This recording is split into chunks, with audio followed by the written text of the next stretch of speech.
Where's it come from? It's from Queens? Local question? Okay, what city? London. Tight. Question comes from London. With regards to a brother who used to sell drugs. He got locked up. He came home. He still has the stash. He still has the money. What can he do to purify that wealth? Can he even purify it, or does he have to discard it and get rid of it, etc.? Well, it depends. Hold on. That's the only funds. Clear. He might lead back to. Clear. Being mindful that that's the only wealth that he has, and if he discards that money, he may be distressed to go back to that lifestyle, etc. Tayyib. Jazakallah khairan. Was the brother a Muslim before he got locked up or not? If he was a kafir, he was a non-Muslim, Allah guided him in prison or in jail, coming back home, that's one scenario. If he was a Muslim selling drugs and he knew it was wrong, perhaps it's a different scenario. Okay, at the end of the day, Allah Azza wa Jal, He tells us in general regarding the rulings of riba and the wealth that comes from riba. And Allah says that if you make repentance, فَلَكُمْ رُؤُسُ أَمْوَالِكُمْ, you can keep your capital sum. You can keep the money that was originally yours. You make no oppression, nor will you be oppressed. Surah Al-Baqarah.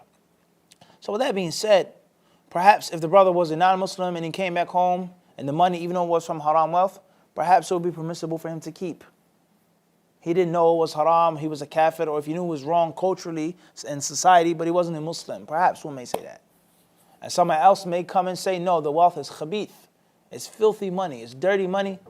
And that drug money, it came at the expense of a housewife turning into a whore. That money came at the expense of a working family man being reduced to worse than a dog. You ever see someone strung out on drugs, huh?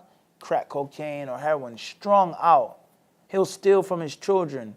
He'll do whatever he can just to get more drugs. A pure, clean, beautiful housewife will turn into the filthiest, foulest whore in the street. And she'll literally have sex with a dog. We're not making no exaggerations. I'm sorry if there are young people watching, parental advisory, whatever the case may be. This is, I'm telling you real life stories. And which is a woman who will literally do sexual acts with a dog in a crack house just to get a few rocks of crack. All that money that you got came from the suffering of those people. Your comfortability came from the destruction of someone else's life. That's a little boy that was playing softball and baseball, and then his father went to jail for 10 years, or his father was killed. And the people, they always reflect on drugs, and they talk about drugs and what drugs do to drug addicts, and how it destroyed so many lives, as I just said, but people don't realize that the drug game, it destroyed people that were sellers of drugs. Because of money, fast money, greed, lack of loyalty. How many people died and were shot in the crack epidemic in the mid-'80s, in the early '90s? All over America, especially in the east, on the East Coast, Northeast, all over, wherever you go. Detroit, California, wherever you go. But Philly, New York, Jersey, Delaware, how many people were shot and killed? How many people were locked up for 10 years, 15 years, 20 years, 7 years? That's 7 years of no father. That's 10 years of no husband. That's someone whose name is Ahmad, or Tariq Ahmad is his name. He comes from a Muslim family, but because his father was locked up during all of that time, he doesn't practice Islam anymore, and he has an Arab name. It's a reality. So drugs are evil. And only Allah knows what drugs have done to people's communities. Nah? Where do these drugs come from? How are they made? How do they find their way into America? Who's providing the people with drugs and guns? We're not here to discuss all of that. What's important is drugs are evil. And anyone who has ever dealt with drugs, taken drugs, sold drugs, or seen people take them or sell them or fight over them, he knows that it's nothing but evil. And there's no good that can come out of it. Everyone understand this? And many of us to this day, we're living in light of the crack attack of the 90s and 80s. To this day, we didn't have parents or crack babies, people that weren't nourished properly, households that are broken, the divorce rate, single parent homes, violence. People want to be gangsters, want to be tough. He's never picked up a gun a day in his life and he loses his life. He's never sold drugs a day in his life and he wants to be a drug dealer. Everyone understand this? He doesn't understand anything about being a businessman. He's just on a corner for the rest of his life, selling nicks and dimes, wasting his life. And then we can go on and on and on. The stories of drugs and how evil drugs are. And that there's nothing but a dead end at the end of the road of drugs. So it's unfortunate. So with all of that being said, and I don't want to keep ranting and going on, but we have to know this. And we have to talk about this. And there are many of us who are oblivious to this. I'm sure 100% that there are many people, and I'm not saying this as a racial slur or being a nationalist or anything, but this is a reality. Many people that come from overseas and they migrate to America, I'm sure that many of them, if not most of them, are oblivious to what happened to the inner city people, what happened to the black communities, how drug was poured in systematically given to the poor people in those neighborhoods, and how the people in 2018 are still suffering from the 80s. They're oblivious to that. Why are they so poor? Why are they so split up, disunified? Why don't they have anything? That's easy for you to say.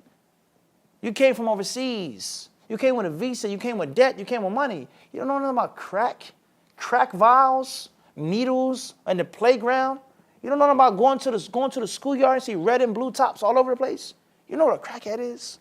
A crack whore is? You don't know about getting shot, people shooting at you, carrying guns. You don't know anything about that, how rough it is. Somebody comes home from jail. He wants to be righteous. Can't get a job. No one wants to hire you. You got a record? Sorry. A felony? Sorry.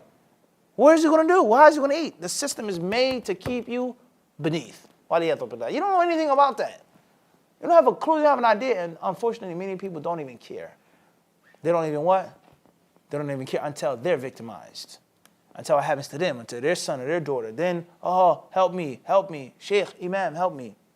So, we could talk about this for a very long time, the ins and outs of drugs and the evils of drugs and what it does to a human being.